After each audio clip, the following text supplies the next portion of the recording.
Hi friends, ഹൈജാക്കിൻ്റെ പുതിയൊരു വീഡിയോയിലേക്ക് നിങ്ങൾക്ക് ഏവർക്കും സ്വാഗതം.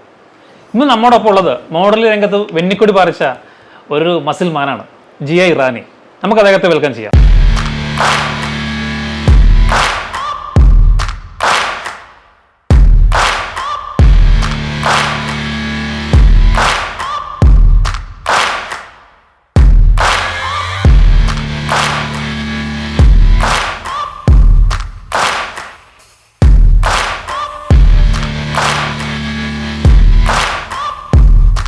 Welcome bro. ഹായ്. കോവിഡ് കഴിഞ്ഞിട്ട് എന്താണ് പുതിയ വാർത്തകൾ? കോവിഡ് കഴിഞ്ഞ് ഇപ്പോൾ രണ്ടാമത് നമ്മുടെ പരിപാടികളൊക്കെ ഓണായി. ഇപ്പോൾ വർക്കും പരിപാടിയൊക്കെ ആയി ഉഷാറായിക്കൊണ്ടിരിക്കണം. ജിമ്മിലൊക്കെ എങ്ങനെയുണ്ട്? ഉഷാറാണ്. ഔട്ട് പൊളിയാണ്. ഇപ്പോൾ രണ്ടാമത് ഞാൻ വർക്കൗട്ടൊക്കെ ചെറുതായിട്ട് സ്റ്റോപ്പ് ചെയ്ത് വെച്ചിരിക്കുന്നു. ഫ്രീ സ്റ്റാർട്ട് ചെയ്തു. ഞാനിപ്പോൾ ഒരു ഹിന്ദി മൂവി ചെയ്യുന്നുണ്ട്. ഹിന്ദി മൂവി അത് ആക്ച്വലി ഒരു ത്രില്ലറാണ്. അപ്പോൾ അതിൻ്റെ ചെറിയ പ്രിപ്പറേഷനാണ് ഇപ്പോൾ നടന്നുകൊണ്ടിരിക്കുന്നത്. ഒരു 25 ഡേയ്സ് ഉണ്ട്. അങ്ങനെയാണ് അതിൻ്റെ പരിപാടി. പൃഥ്വിന്നാണ് മൂവിയുടെ പേര്. അപ്പോൾ ഞാൻ അതിലൊരു മെയിൻ ക്യാരക്ടറാണ് ചെയ്യുന്നത്.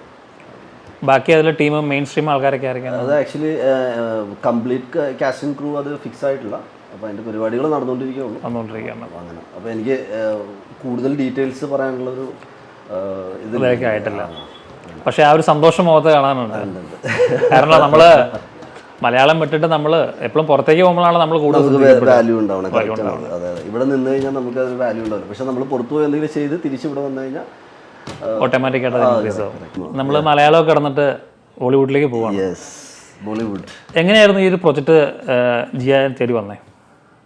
ഇത് ആക്ച്വലി ഞാൻ ഫസ്റ്റ് മൂവി ചെയ്ത് ബാങ്കോക്ക് സമ്മർ എന്നൊരു മൂവിയാണ്. അപ്പോൾ അത് മുതലുള്ള പപ്പൻ സാറിൻ്റെ പ്രമോദ് പപ്പൻ സാറിൻ്റെ. അപ്പോൾ എൻ്റെ ഉണ്ണിമുകുന്ദൻ്റെ ഫസ്റ്റ് മൂവിയാണത്, ബാങ്കോക്ക് സമ്മർ. അപ്പോൾ അതിൽ ഉണ്ടായിരുന്ന എഡിറ്ററാണ് മിസ്റ്റർ രഞ്ജിത്ത് അച്ഛനാണ്. അപ്പോൾ അദ്ദേഹം ഡയറക്റ്റ് ചെയ്യുന്ന ഒരു പടമാണ്. പുള്ളിയുടെ ഫസ്റ്റ് പുള്ളി ഫസ്റ്റ് ഡയറക്റ്റ് ചെയ്യുന്ന മൂവിയാണ് രഞ്ജിത്ത് അച്ഛൻ. പുള്ളി നമ്മുടെ നാട്ടുകാരാണ്, തൊടുപുഴ.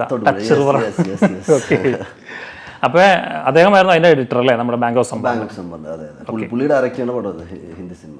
ഇപ്പം നമ്മൾ ഈ ബാങ്കോക്ക് സമ്മർ കഴിഞ്ഞിട്ട് കുറേ മൂവികൾ ചെയ്തല്ലോ. അതിൽ ശരിക്കും ഒരു സ്ട്രൈക്ക് കിട്ടിയ ഒരു ജിയനെ പ്രേക്ഷകരെ ഏറ്റെടുത്ത ഒരു വേഷകതായിരുന്നു. ഞാൻ വിക്രമാദിത്യയിൽ നല്ല ക്യാരക്ടറായിരുന്നു, ലാലു സാറിൻ്റെ പടം. പിന്നെ 1983 നല്ലതായിരുന്നു. ചെയ്ത ക്യാരക്ടറൊക്കെ നല്ലതായിരുന്നു, എല്ലാം വലിയ ക്യാരക്ടറായിരുന്നു.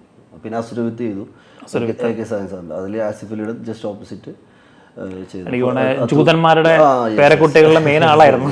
ത്രൂ ഔട്ട് ഉണ്ട്. അതൊരു നെഗറ്റീവ് ഷെയ്ഡുള്ള ഒരു ക്യാരക്ടറാണ്. നല്ല ക്യാരക്ടറാണ്. നല്ലൊരു പ്രേക്ഷകരുടെ മനസ്സിൽ വന്ന ഒരു സംഭവം. അതെ, അത്യാവശ്യം നന്നായിട്ട് പോയി. അത് സ്റ്റോപ്പ് വയലൻസ് എന്ന് പറഞ്ഞിട്ട് പൃഥ്വിരാജിന്റെ മൂവിയുടെ അതിന്റെ സെക്കൻഡ് അങ്ങനെ വന്നതാണ്. സെക്കൻഡ് പാർട്ട് പോലെ അസുരത്തിൽ മെയിൻ വില്ലനായിരുന്നു ആ പടത്തില്. ജൂതന്മാരുടെ പേരക്കുട്ടികളുടെ. അതെ, അതിൽ ആസിഫാണ് ഹീറോ. ആസിഫിന്റെ ജസ്റ്റ് ഓപ്പോസിറ്റ് ത്രൂ ഔട്ട് ഉണ്ട്. നല്ല ക്യാരക്ടർ. കാരണം ആ സമയത്തൊക്കെ ക്യാരക്ടറാണ്. പിന്നെ ഞാൻ നമ്മുടെ കുറച്ച് ബിസിനസ് പരിപാടികളായിട്ട് ഞാൻ ഈ മൂവി പരിപാടികൾ വിട്ടു. പിന്നെ അതിന് ശേഷം കല്യാണം കഴിഞ്ഞു. പിന്നെ അങ്ങനെ പോയതാണ്. ഇപ്പൊ രണ്ടാമത് ഇപ്പൊ ഒരു കമ്മിങ് ബാക്കിനുള്ള സെറ്റപ്പാണ്. അതൊക്കെ കുറച്ച് മസിലൊക്കെ ഉരട്ടിയിട്ടുണ്ട്. ഹിന്ദി പടത്തിന് വേണ്ടിയിട്ടായിരിക്കും. ഹിന്ദി പടത്തിനുള്ള പ്രിപ്പറേഷൻ. അതെ. ഓക്കെ. കാരണം ഇൻസ്റ്റയിലൊക്കെ എപ്പോഴും അതിന്റെ വർക്കൗട്ടും കാര്യങ്ങളെല്ലാം സ്റ്റോറീസ് നമ്മൾ കാണാറുണ്ട്. ഓക്കെ. ഇപ്പൊ മോനുമായിട്ട് കുറെ റീൽസും കാര്യങ്ങളൊക്കെ വരാറുണ്ടല്ലോ. എങ്ങനെയാണ് നിങ്ങളൊരു അപ്പനും മോനും ഒരു ഭയങ്കര ബോണ്ടിങ് ആണ് ശരിക്കും. ഞാൻ അവനൊരു മോനെ വളർത്തുന്ന പോലെ അല്ല വളർത്തുന്നത്. ഞാൻ അവനൊരു സുഹൃത്തിന് ആ ഒരു ലെവലിലാണ് അവന്. ബഡി ലെവലാണ്. ആ ബഡി ലെവലാണ്. അപ്പോൾ ഞങ്ങൾ തമ്മിൽ ഭയങ്കര കണക്ഷനാണ്. പിന്നെ ഈ പറഞ്ഞ മാതിരി ആ ഒരു എനിക്ക് ഞാൻ കുറേ ഇവനുണ്ടായ വീഡിയോ അങ്ങനെ കുറേ സാധനങ്ങൾ ഞാൻ IGTV ചെയ്തിട്ടുണ്ട്. അപ്പോൾ എനിക്ക് ഒരു ആൺകുട്ടി വേണമെന്ന് ഭയങ്കര ആഗ്രഹം. അങ്ങനെ ആഗ്രഹിച്ച് കിട്ടിയ ഒരു മോനാണ് അവൻ. അപ്പോൾ എനിക്ക് ഈ ലോകത്തുള്ള എൻ്റെ ഏറ്റവും വലിയൊരു സമ്പാദ്യവും പിന്നെ എന്താ പറയുക എൻ്റെ ഏറ്റവും വലിയ ഭാഗ്യമാണ് എൻ്റെ മോൻ. മോൻ്റെ പേരെങ്ങനെയാണ്? സിദാൻ. ഭയങ്കര ആക്റ്റീവാണ് അവൻ. പുളിയാണ് അവൻ. അല്ല, നമ്മൾ ഇൻസ്റ്റയിൽ എപ്പോഴും കണ്ടുകൊണ്ടിരിക്കുന്ന സാറാണല്ലോ. അതിനാള് പുളിയാണ്.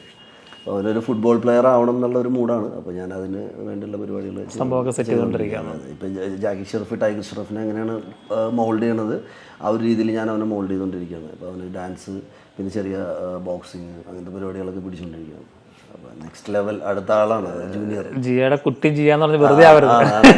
നെക്സ്റ്റ് പൊളി ഓഫ് ഇന്ത്യയാണ്. ഇപ്പൊ നമ്മൾ ഈ സിനിമയിലൊക്കെ വരുന്ന ഒരു മോഡലിംഗ് രംഗത്ത് അവിടെ നിന്നാണല്ലോ. എങ്ങനെയായിരുന്നു ഒരു മോഡലിംഗ് ഈ പഠനകാലത്ത് ഈ മോഡലിംഗിലേക്ക് എത്തിപ്പെട്ടോ? എങ്ങനെയായിരുന്നു എൻ്റെ ഒരു എൻട്രി മോഡലിംഗ് എന്ന് പറയുമ്പോൾ? ഞാൻ എൻ്റെ മേഖല എന്ന് പറയുന്നത് മീഡിയ അഡ്വർടൈസിംഗ് ആണ്. അപ്പോൾ ഞാൻ ഒരു അഡ്വർടൈസിങ് ഏജൻസിയിൽ ക്ലയൻറ്റ് സർവീസ് എക്സിക്യൂട്ടീവായിട്ടാണ് എൻ്റെ കരിയർ സ്റ്റാർട്ട് ചെയ്തത്. അപ്പോൾ ആ ഒരു ഞാൻ 2002-03 ആ കാലഘട്ടങ്ങളിലാണ് അഡ്വർടൈസിങ് മേഖലകളിലേക്ക് വന്നത്. അപ്പോൾ ആ സമയത്തുള്ള നമ്മൾ മീഡിയ ആയിട്ടുള്ള കണക്ഷൻസും, പിന്നെ എനിക്ക് തോന്നുന്നു ഇവിടെ എൻ്റെ ആ ഒരു സമയത്ത് എൻ്റെ കൈൻഡ് ഓഫ് ലുക്കുള്ള ആൾക്കാർക്ക് വലിയ സ്കോപ്പൊന്നും ഉണ്ടായിരുന്നില്ല. അന്നേരം കുറച്ചൊരു മലയാളിത്തെ ലുക്കുള്ള, പിന്നെ നമ്മുടെ ഞാനും രാജീവ് പിള്ളയും ആണ് ഏകദേശം ഈ ഒരു ഫിസിക്കും ഇങ്ങനത്തെ ഒരു ഷാർപ്പ് ഫേസും അങ്ങനെ വേറൊരു ചേഞ്ച് വന്നു. ഞങ്ങൾ ഏകദേശം ഒരു ടൈമിൽ വന്ന ആൾക്കാരാണ് 2003. പിന്നെ 2005 ഞാനൊരു മ്യൂസിക് വീഡിയോ ചെയ്തു കൂടജാദ്രിയിൽ എന്ന് പറഞ്ഞിട്ട്. 16 വർഷമായി ഇപ്പോഴും ഗ്രീൻ ആയിട്ട് ഓടിക്കൊണ്ടിരിക്കുക. ഇന്നലെയും കൂടെ ഒരാൾ മെസ്സേജ് അയച്ചിട്ടുണ്ട്, അത് ആദ്യമായിട്ട് കണ്ട ഒരാള് ഇന്നലെയും കൂടെ അയച്ചിട്ടുണ്ട് ഇൻസ്റ്റാഗ്രാമിൽ. അപ്പൊ എനിക്ക് ഇപ്പോഴും അതിന് ആളുകൾക്ക് അറിയില്ല. ആളുകൾ പണ്ട് വിചാരിച്ചത് ഏതോ ഒരു നോർത്ത് ഇന്ത്യനോ എവിടുത്തെ വേറെ ആളാണെന്ന്. ഇപ്പോഴാണ് ആളുകൾ മനസ്സിലാക്കി തുടങ്ങിയത് അത് ഞാനാണ്, കേരളത്തിലുള്ള ഒരാളാണെന്ന്. കൊച്ചിക്കാരനാണെന്ന് മനസ്സിലാക്കി വന്നപ്പോഴാണ്. പാട്ടിനെ കുറിച്ച് കേൾക്കുമ്പോൾ രണ്ടുപേര് കേൾക്കാനുള്ള കണ്ടോണ്ടിരിക്കുന്ന പ്രേക്ഷകർക്ക് എൻ്റെ പാട്ടിൻ്റെ ഒരു ചോയ്സ് എന്ന് പറയുന്നത് ഭയങ്കര ഡിഫറെൻ്റ് ആണ്. ഞാൻ കുറച്ചുകൂടെ ഒരു പഴയ പാട്ട് ഇഷ്ടപ്പെടുന്ന ഒരാളാണ്. मेरी महबूब ഖയാമത്ത് होगी आज रुसवा तेरी गलियों पे मुहब्बत होगी मेरी नजरों से गिरा करती है तू ही दिल ही है सनम मुझको शिकायत होगी मेरी കാരണം ഈ ലുക്കിന് പറ്റിയ പാട്ടല്ലെങ്കിലും പാട്ട് പൊളിച്ചു. കാരണം ഈ ഇങ്ങനെ നോക്കുമ്പോൾ ഇങ്ങനത്തെ ഒരു പാട്ടായിരിക്കില്ല നമ്മൾ പരിപാടി. എന്റെ ലുക്കും വർക്കും ഒക്കെ വേറെ അല്ല, നമ്മൾ പെട്ടെന്ന് ഏതെങ്കിലും ഒരു അടിപൊളി പാട്ട് പാടുന്ന പ്രതീക്ഷിച്ചപ്പോ കുറച്ചൊരു പാട്ടിന്റെ കാര്യത്തിലൊക്കെ ഇച്ചിരി പിന്നാണ്. പക്ഷെ നന്നായിട്ട് പാടി. 50s മുതലുള്ള പാട്ടുകൾ പിടിക്കാറുണ്ട്. അത് എല്ലാ ലാംഗ്വേജും പിടിക്കാറുണ്ട്. ഹിന്ദി പിടിക്കാറുണ്ട്, ഇംഗ്ലീഷ് പിടിക്കാറുണ്ട്, ചിലപ്പോൾ മറാഠി കേൾക്കും, കന്നഡ കേൾക്കും. അപ്പോൾ മ്യൂസിക്കിനൊരു ലാംഗ്വേജ് ഉണ്ടല്ലോ, അതാണ് എനിക്കിഷ്ടം. അല്ലാതെ ലാംഗ്വേജ് അല്ല എനിക്കിഷ്ടം. മ്യൂസിക്കിന്റെ ഒരു റിതവും അതിന്റെ ഒരു വേറൊരു സാധനം ഉണ്ടല്ലോ, അതിന്റെ ഒരു ലയം. കാരണം ഇങ്ങനത്തെ ഒരു സൈലന്റ് സാധനം നമ്മളെ വല്ലാതെ വേറെ മൂഡിലേക്ക് കൊണ്ടുപോകും. അതെ അതെ, ഞാൻ അത്യാവശ്യം മ്യൂസിക്, എനിക്ക് ഫുൾ ടൈം മ്യൂസിക് ഉണ്ട്. ഇവിടെ എല്ലാ റൂമിലും ഇത് മ്യൂസിക് ഉണ്ട്. ഞാൻ ഉറങ്ങി എണീക്കുമ്പോൾ മുതൽ കിടക്കണ വരെ എനിക്ക് പാട്ടാണ്. ഒരു ബാക്ക്ഗ്രൗണ്ടിൽ ഇങ്ങനെ എപ്പോഴും പാട്ടുണ്ടാവും. അതിപ്പോ എന്റെ ഇൻസ്റ്റഗ്രാം ലൈവ് ഒക്കെ നിങ്ങൾ ശ്രദ്ധിച്ചു കഴിഞ്ഞാൽ കാണാം, എപ്പോഴും ഫുൾ ടൈം ഇങ്ങനെ പാട്ട് ഇങ്ങനെ ഓടിക്കൊണ്ടിരിക്കും. മ്യൂസിക് കീപ്സ് മീ അലൈവ് എന്ന് പറയില്ല, അതാണ്. ഇപ്പം നമ്മൾ പറയുകയാണെങ്കിൽ ഇൻസ്റ്റാഗ്രാമിലേക്ക് വന്നുകൊണ്ട് ചോദിക്കുകയാണ്. കാരണം ഇപ്പം നമ്മളൊരു ആർട്ടിസ്റ്റ് ആയിക്കോട്ടെ, ഒരു മോഡൽ ആയിക്കോട്ടെ, എന്തായാലും നമ്മളൊരു സെൽഫ് പ്രൊമോട്ടിങ് എന്നൊരു ഓപ്ഷൻ ഉണ്ടല്ലോ, അത് എത്രത്തോളം നമ്മൾ ഈ സോഷ്യൽ മീഡിയ നമ്മളെ ഹെൽപ്പ് ചെയ്യുന്നുണ്ട്? സെൽഫ് പ്രൊമോഷൻ ഏറ്റവും അത്യാവശ്യമുള്ള സാധനമല്ലേ സോഷ്യൽ മീഡിയ. അത് പക്ഷെ നമ്മൾ ഉപയോഗിക്കാൻ അറിയണം, അത്രേ ഉള്ളൂ.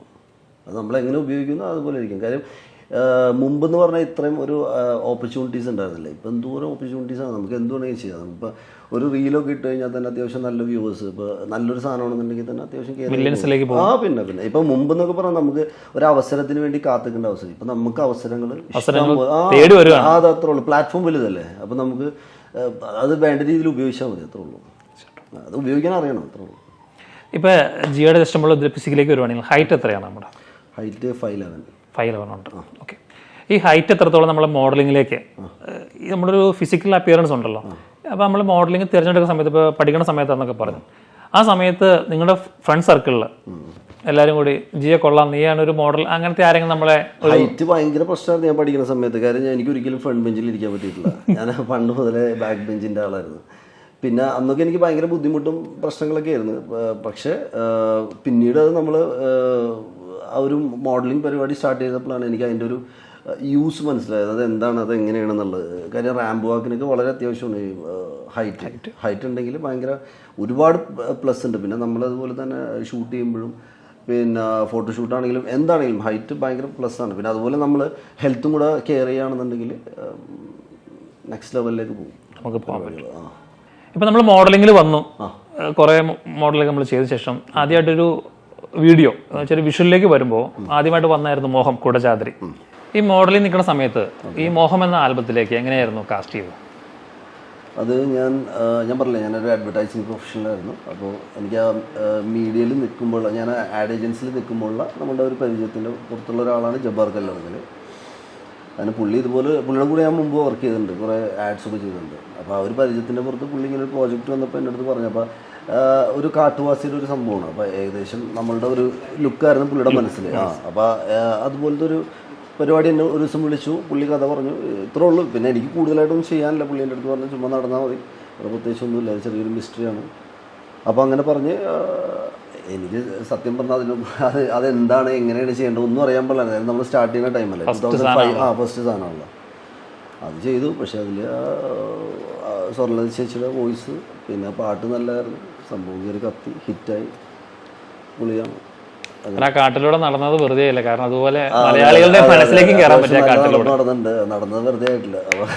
ഇപ്പൊ 16 വർഷമായിട്ട് നടന്നുകൊണ്ടിരിക്കുകയാണ്. ഇപ്പോഴും ആൾക്കാർ മനസ്സിലാക്കുന്നത്. കാരണം ഇപ്പൊ നമ്മളൊരു ഐഡന്റിറ്റി എന്ന് പറയാനായിട്ട് കുടജാതിരുന്ന് പറഞ്ഞാൽ മതി, അതിനപ്പുറത്തേക്ക് കൂടുതൽ നമ്മൾ പറഞ്ഞ് ഇന്ന ആളാന്ന് പറയേണ്ട ആവശ്യമില്ല. പക്ഷെ ആളുകൾ ഇപ്പോഴാണ് എന്നെ തിരിച്ചറിഞ്ഞു തുടങ്ങിയത്. നേരത്തെ ആളുകൾ വിചാരിച്ചിരുന്നത് ഞാനൊരു നോർത്ത് ഇന്ത്യനാണ് അങ്ങനെ. പക്ഷെ ഇപ്പോഴും ആളുകൾ എൻ്റെ അടുത്ത് ചോദിക്കാറുണ്ട്. ഞാൻ വിളിച്ചാൽ നിങ്ങൾക്ക് മലയാളം അറിയുമോ, അങ്ങനെ ആ ഒരു ആളുകളുടെ മനസ്സിൽ അങ്ങനെയായിരുന്നത്. സംഭവം എന്തായാലും വളരെ സന്തോഷമുണ്ട് അങ്ങനെ പരിപാടി. കാരണം ഇപ്പൊ നമ്മൾ 16 വർഷത്തിന് ശേഷം നമ്മൾ ഇഷ്ടപ്പെടുന്ന പറയുമ്പോൾ വലിയ കാര്യമല്ല. 16 വർഷങ്ങൾക്ക് ശേഷം ഹിറ്റ് എന്ന് പറയുമ്പോൾ ഭയങ്കര പരിപാടിയാണ് ഇപ്പോഴും. പക്ഷേ ഈ മുഖത്ത് നോക്കുമ്പോൾ 16 വർഷം കടന്നുപോയിട്ട് തോന്നണില്ല, സ്റ്റിൽ എങ്ങാണ് പാട്ടിനെ പോലെ. അതെ, നമ്മുടെ ആ ഒരു ലൈഫ് സ്റ്റൈലിൻ്റെ ഒരു പരിപാടിയാണ് അത്. കറക്റ്റായിട്ട് എനിക്ക് സെൽഫ് ലവ് ഭയങ്കര കൂടുതലുള്ള ഒരാളാണ്. അപ്പോൾ ഞാനൊരു ദിവസം 10 പ്രാവശ്യം 100 പ്രാവശ്യമൊക്കെ കണ്ണാടി നോക്കുന്ന ആളാണ്. കണ്ണാടി നോക്കി ചുമ്മാ എന്നെ തന്നെ വാവ് എന്ന് പറയുന്ന ഒരാളാണ്. അപ്പോൾ ഒരു സെൽഫ് ലവിൻ്റെ ഭാഗമാണ് നമ്മളെ നന്നായിട്ട് കൊണ്ടു നടക്കുക എന്നുള്ളത്. എല്ലാ സാധനങ്ങളും അതുപോലെ മുടി, കണ്ണ്, പല്ല് എല്ലാം കറക്റ്റായിട്ട് നോക്കി അങ്ങനെ പിടിക്കാനാണ്. അപ്പോൾ അതാണ് ഇങ്ങനെ ഞങ്ങളായിട്ട് ഇപ്പോൾ നിൽക്കുന്നത്. പിന്നെ അതുപോലെ ഫുഡിലൊക്കെ ഞാൻ ഭയങ്കര കൺട്രോൾഡാണ്. പിന്നെ വർക്കൗട്ട് ഉണ്ട് എല്ലാം. ഇപ്പം നമ്മൾ പറഞ്ഞു ഈ 16 വർഷം ആയിട്ട് ഇങ്ങനെ സ്റ്റിൽ എങ്ങായിട്ട് നിൽക്കുമെന്നത്. ഇപ്പം നമ്മളെ കാണുന്ന കുറേ പ്രേക്ഷകരുണ്ടാവുമല്ലോ, ഇപ്പം മോഡലിംഗ് ആഗ്രഹിക്കുന്നുണ്ടാവാം, അല്ലെങ്കിൽ ആക്ടിങ് ആഗ്രഹിക്കുന്നുണ്ടാവാം. അവർക്ക് ഇപ്പോൾ ഒരു ഇറാനി സ്റ്റൈൽ ടിപ്സ് കൊടുക്കാനുണ്ടാവുള്ളേ? ടിപ്സ് കൊടുക്കാനല്ല, നമ്മൾ ഇതെന്താണെന്ന് പറയുക, നമ്മൾ ഈ സക്സസ് എന്ന് പറയുന്ന ഒരു സാധനത്തിന് ഒരു ഷോർട്ട് കട്ട് എന്ന് പറയുന്ന സംഭവം ഇല്ല. നമ്മൾ ഹാർഡ് വർക്ക് ചെയ്താൽ മാത്രമേ സക്സസ് ഉണ്ടാവുള്ളൂ. പിന്നെ നമ്മൾ ഒരുപാട് ആഗ്രഹിക്കുക, അപ്പം നന്നായിട്ട് ഹാർഡ് വർക്ക് ചെയ്യുക, സക്സസ് ഉണ്ടാവും. നമുക്കൊരു ഫോക്കസ് പോയിന്റ് ഉണ്ടെന്നുണ്ടെങ്കിൽ നമ്മൾ അതിനെ ലക്ഷ്യമാക്കി ഹാർഡ് വർക്ക് ചെയ്യുക. അപ്പോൾ ഉറപ്പായിട്ടും ഇന്നല്ലെങ്കിൽ നാളെ, അതിൽ ചിലപ്പോൾ ടൈം കൂടുതൽ എടുക്കുമായിരിക്കും, പക്ഷെ ഉറപ്പായിട്ടും അത് കിട്ടിയിരിക്കും, ഉറപ്പാണത്. അപ്പോൾ വർക്ക് ഹാർഡ്, ലിവ് ഈസി. എൻ്റെ ഒരു പോളിസി അതാണ്. നന്നായിട്ട് വർക്ക് ചെയ്യുക, സുഖമായിട്ട് ജീവിക്കുക. നമ്മളെ ലക്ഷ്യത്തേക്ക് നമുക്ക് ഈസി ആയിട്ട് എത്താൻ പറ്റും. അതെ, ഈസി ആയിട്ടല്ല, ബുദ്ധിമുട്ടാണ്, പക്ഷെ അത് എത്തും, ഉറപ്പായിട്ട് എത്തും. അത് നമുക്ക് കറക്റ്റ് ഫോക്കസ് വേണം, അത്രേ ഉള്ളൂ. അതിനുവേണ്ടി ഹാർഡ് വർക്ക് ചെയ്യുക. അപ്പോൾ ഇത് കേൾക്കുന്നതുകൊണ്ട് നമുക്ക് പറയാനുള്ള സാധനമേ ഉള്ളൂ, ഫോക്കസ് ചെയ്യുക, ഹാർഡ് വർക്ക് ചെയ്യുക. എന്താണ് അതിൽ ഫോക്കസ് ചെയ്യുക, അത് ഹാർഡ് വർക്ക് ചെയ്യുക, ഉറപ്പായിട്ട് സെൽഫ് ലവ് ചെയ്യുക. അതാണ് ഏറ്റവും വലിയ കാര്യം. ഇപ്പം നമ്മൾ പറഞ്ഞത് നമ്മളെ മാക്സിമം സൂക്ഷിക്കുക, നമ്മൾ നന്നായിട്ട് പ്രസന്റബിൾ ആയിരിക്കുക. നമ്മൾ ഇതുമായി ബന്ധപ്പെട്ട് നടക്കാൻ ഉദ്ദേശിക്കുന്ന ആൾക്കാരാണെങ്കിൽ പ്രസന്റബിൾ ആയിരിക്കുക. ഹിന്ദി വിട്ടു കഴിഞ്ഞാൽ ഏതെങ്കിലും പ്രൊജക്റ്റ് ഇപ്പോൾ നമ്മൾ ഓൾറെഡി കമ്മിറ്റഡ് അങ്ങനെ എന്തെങ്കിലും? ഞാൻ ഓൾറെഡി ഇപ്പോൾ ഞങ്ങളൊരു വെബ് സീരീസ് ചെയ്തിട്ടുണ്ട്, ഡിസ്ട്രിക്ട് 7 എന്നാണ് അതിൻ്റെ പേര്. അത് 2 എപ്പിസോഡ് ഷൂട്ട് ചെയ്തു. ഇനിയിപ്പോൾ അത് അതിൻ്റെ ബാക്കിയുള്ള പരിപാടികൾ നടന്നുകൊണ്ടിരിക്കുകയാണ്. അപ്പോൾ അത് റിലീസാവാനുള്ളൊരു അതുമായി ബന്ധപ്പെട്ടുള്ള ഒരു പ്രമോ സോങ് ഞങ്ങൾ റിലീസ് ചെയ്തു. അത് ഓൾറെഡി റിലീസ് ചെയ്തായിരുന്നു. ഇനിയിപ്പോൾ പ്രമോ സോങ്ങും അതിൻ്റെ ട്രെയിലറും റിലീസ് ചെയ്തു. ഇനിയിപ്പോൾ ഡിസ്ട്രിക്ട് 7 വരാനുണ്ട്. അപ്പോൾ അതിൻ്റെ ഒരു 2 എപ്പിസോഡും കൂടെ കഴിഞ്ഞാൽ അത് നമ്മൾ ഔട്ട് വരും. യൂട്യൂബ് റിലീസാണ്. എന്ത് ജോണറാണത്? ഒരു അത് കൊച്ചി ഡിസ്ട്രിക്ട് 7 എന്ന് പറയുമ്പോൾ എറണാകുളം, കൊച്ചിയുടെ ഒരു ഡാർക്ക് ഷെയ്ഡ് ഓഫ് കൊച്ചി, അങ്ങനത്തെ ഒരു സാധനം. കുറച്ചൊരു വയലൻസും കുറച്ച് അങ്ങനത്തെ ഒരു പരിപാടികളാണ്. നമ്മളെവിടെ ഉണ്ട് അവിടെ വയലൻസ് ഉണ്ടാവണല്ലേ? അതെനിക്കറിയാമല്ലോ. പക്ഷെ എന്നെ തേടി വരുന്ന കുറേ സാധനങ്ങളൊക്കെ ഇങ്ങനത്തെയാണ്. ശരിക്കും ഞാൻ അങ്ങനത്തെ ഒരാളല്ല. ഞാൻ ഭയങ്കര കൂളായിട്ടുള്ള, ഞാൻ ഒരുപാട് തമാശകൾ പറയുന്ന വളരെ ഫൺ ലവിങ് ആയിട്ടുള്ള ഒരാളാണ്. പക്ഷെ എനിക്ക് കിട്ടിയേക്കുന്ന സാധനങ്ങളൊക്കെ ഇങ്ങനത്തെയാണ്. തുപ്പൂല് അല്ല, സത്യമാണ്. എനിക്ക് അങ്ങനെ സംഭവം ഉണ്ടായിട്ടുണ്ട്. അപ്പോൾ ആളുകൾ, പിന്നെ പല ആളുകൾക്ക് ഇപ്പോൾ ഇൻസ്റ്റഗ്രാമിലൊക്കെ ആണെങ്കിലും ഒക്കെ എന്നോട് ആദ്യമൊക്കെ ഭയങ്കരമായിട്ട് സംസാരിക്കാൻ പേടിയായിരുന്നു. നമ്മളെ ആളുകൾ ഒരു ഹായ് പറഞ്ഞാൽ 3 ഹായ് തിരിച്ചു കൊടുക്കുമ്പോഴേക്കും ആളുകളുടെ ആ ഒരു പേടി മാറും. നമ്മളോട് അങ്ങനെ ആൾക്കാരുടെ മനസ്സിൽ നമ്മൾ ചെയ്തു വെച്ചേക്കുന്ന ഡാർക്ക് ഷെയ്ഡ് കിടക്കുവാണ്. അതെ, നമ്മൾ ആ ക്യാരക്ടറിലൂടെയാണ് നമ്മൾ ആളുകൾ കാണുന്നത്. അപ്പോൾ അതാണ് പ്രശ്നം. അത് നമ്മൾ അത് എന്ന് വെച്ചാൽ കുറച്ചുകൂടെ ഒരു ജനകീയനായാൽ മതി. നമ്മൾ ആളുകളിലേക്ക് ഇറങ്ങി ചെന്ന് കഴിഞ്ഞാൽ ഓക്കെ ഉണ്ട്, വേറെ സീനൊന്നുമില്ല. ഇപ്പൊ സ്ക്രീനിൽ കാണുന്ന ഡാർക്ക് ഷെയ്ഡുള്ള ആളല്ല, ചില്ലാവുന്ന കൂൾ ബ്രോയാണ് ഈ ഇരിക്കുന്നത്. നമ്മൾ ചിൽ കുപ്പിച്ചില്ലല്ലോ. കുപ്പിച്ചില്ലാണ്. കുറെ നേരം നമ്മൾ സംസാരിച്ചു, കുറച്ച് അടുത്തറിയാൻ പറ്റി. അപ്പൊ ഇനി വരുന്ന ഹിന്ദി പ്രൊജക്റ്റ് ആണെങ്കിലും ബാക്കി എല്ലാം ഒരുപാട് സക്സസ് എത്തട്ടെ. ഒപ്പം തന്നെ നമ്മൾ ആദ്യം പറഞ്ഞു വെച്ച നമ്മുടെ കുഞ്ഞ് ജിയോ ഉണ്ട്, അവനെ ജാങ്കോനെ നമ്മളൊരു ബ്രൈറ്റ് ഫ്യൂച്ചറിലേക്ക് വളർത്തിയെടുക്കുക. അപ്പൊ എല്ലാവിധ ഭാവങ്ങളും നേർന്നുകൊണ്ട് നമുക്ക് തൽക്കാലം ഈ സംഭാഷണം ഇവിടെ നിർത്താം. Thank you. അപ്പൊ പൊളിക്കുക. All the very best you. Thank U.